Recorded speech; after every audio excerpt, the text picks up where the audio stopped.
Excellent. Welcome back to Nightmare Weekend 2024. Today we have an extra special interview here with Mr. Tommy Lee Wallace. So thank you so much for joining us today. Obviously, the biggest thing we are here for you with is the creation of the original Michael Myers mask, director of Halloween 3, and many other works, as you can see here on the table. What was the original inspiration for the mask, or was it, as we've always heard, last minute we got to grab this and we're going to do that and make it work?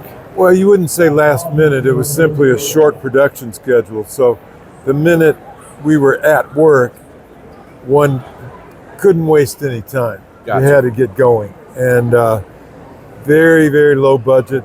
Let's see, Halloween was $300,000. And so the script said, this character, which we called the Shape, we didn't call him Michael Myers. When you do this in the end of the movie, that's Michael Myers. Yes. This masked creature was the Shape, Yeah. is the Shape.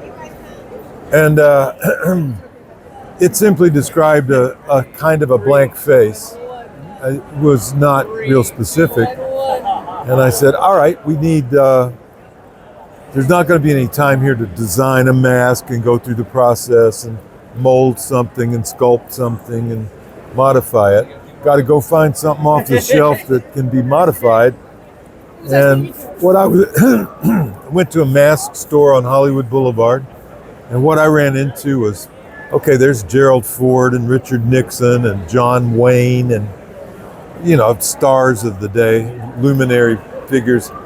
None of them were going to work, and I kept looking down the line, and there were a few other masks, and down at the end there was Mr. Spock, and next to him was kind of a blank-faced guy, which presumably was Captain Kirk. Didn't look particularly like William Shatner, and I went, bingo, that sounds like I can work with that.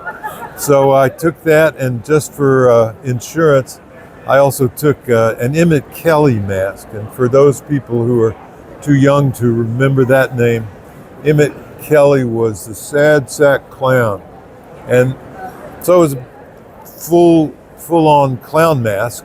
And I went home, got in my little studio, cut out the eye holes, tore off the sideburns, darkened the hair, did a few other little tweaks, and painted the whole thing fish belly white.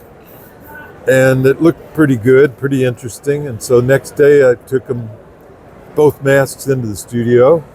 We tried out the clown mask first. The model came out with the mask on, kind of stood there. We all oohed and awed and thought, hey, that could work. You know, that obviously a clown has been proven since on many occasions to be a scary creature. So we felt good. We had one in our pocket. And then the model went away and came back with the mask on.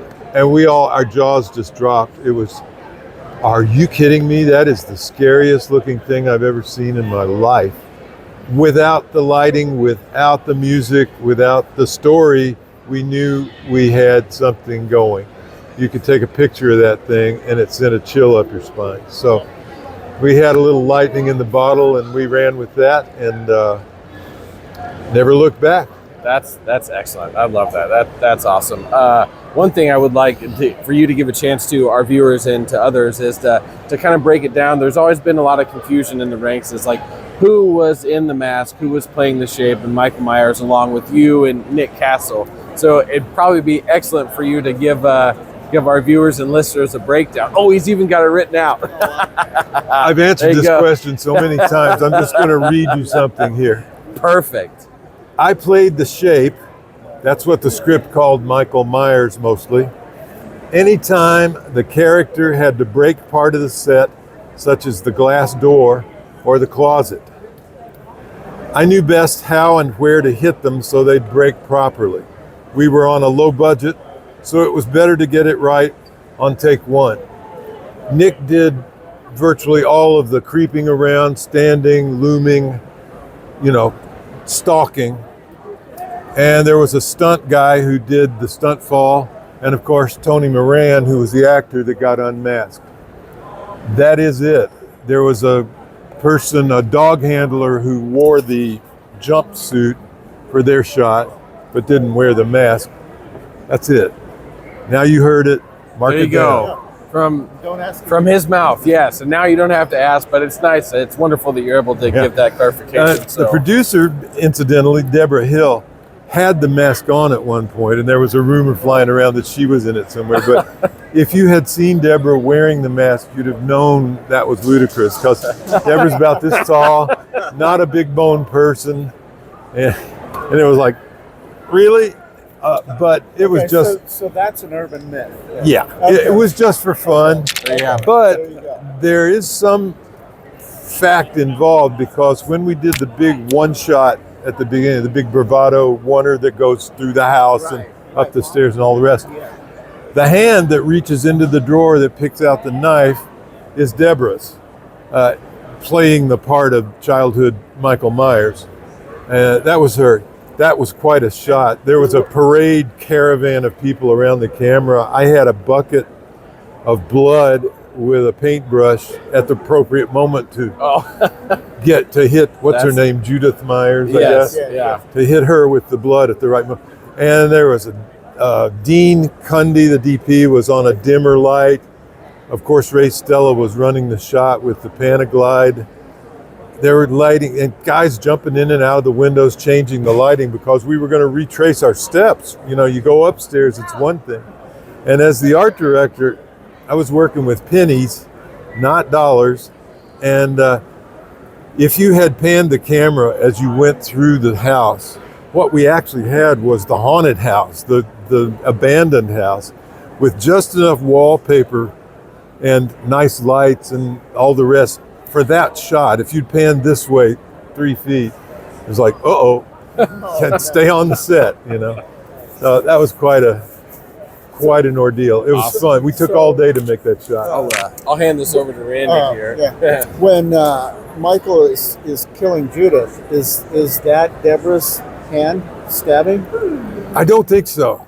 I can't remember. You didn't see much hand and knife. You just see a little bit. Well, it had to have been Deborah, because she did the reach. Had to be Deborah. Yeah. It had to be her. There we go. Yeah. Yeah, it's almost 50 years ago, so a few memories start to slip. I'm like, what? I get it. Yeah. All right. You have any other questions? No, I just we want to thank you for what you've done for the genre. I know we talked a lot about Halloween here, but there's many other things to thank you for in the genre. We've got It, we've got Friday Night 2, we've got Halloween 3. Let me plug this. Yes. Yes, by all means. absolutely. Wrote this last year. You can see by the subtitle, it says, "Where the hell is Michael Myers?" which was the whole deal about the movie. It has since gained a great audience of its own. It's hugely popular now. So the dark times are over and the bright times are here. That's right. Yeah. Excellent. I'll And tell you So what. pick it up. It's on Amazon. I'll tell you what. For years, you know, I saw Halloween 3 in the theater. Yeah. okay? And I loved it. I mean, Good on you.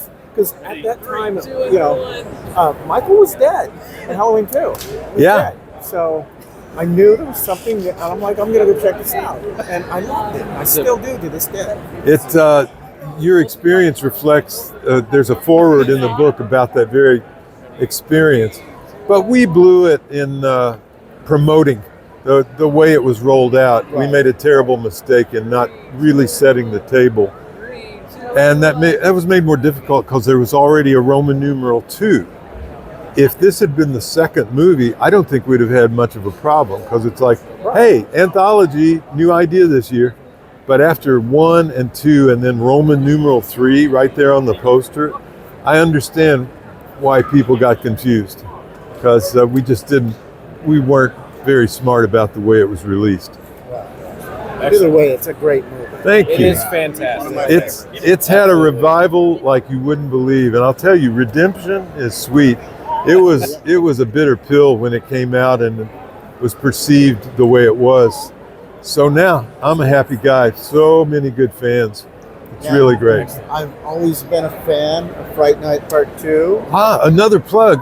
I have been told that's going to be on a 4K this winter, Oh, excellent. coming out of England. So watch for it. Of all the movies I've ever done, this is one of the most beautifully photographed. Oh God, it is. No disrespect to Dean Cundy, because Halloween 3 is a beautiful movie, but Mark Irwin and Dean Cheddar, the production designer, man, they just tore it up. And anything new coming out with this movie? Well, I don't know. I don't think so. I believe they've published about 27 different versions of the thing. I'm signing stuff here from one end to the other of all sorts of. Oh, I ought to mention Richard Leiterman too. Another beautifully photographed movie. It's All right. yeah. Excellent. I do have one final question Oh, before here we I know, He's always before we gotta let do you go, this. I have to do it. Yes, I have sir. to Yes, do sir. it for anybody that we get a chance to have a discussion with in the film business. If I were a tree, what would I be? Yes. But of course, you've accomplished so much, so this may not be as great a question for you. But in your later years, is there a dream project that you've never got to do that if you got any amount of money you needed, anybody you needed, you could work on the film, what would that dream project be? Well, I'll tell you, there are probably about 8 or 10 or 12 of them, because like every other Hollywood person, creative person, I've got a stack of scripts that haven't gotten financed. And there's all that. But you know, you said dream project. And so, as opposed to the ones I've written, which I think are worthy and maybe will find financing, I would love to do the definitive version of Huckleberry Finn. Oh, wow. A non-horror choice. Excellent. I don't think it's ever been done right. It's been done 100 times, but people tend to get it confused with Tom Sawyer, which was a children's story. Huckleberry Finn is not a children's story, and it needs to be treated like the epic great American novel that it almost is.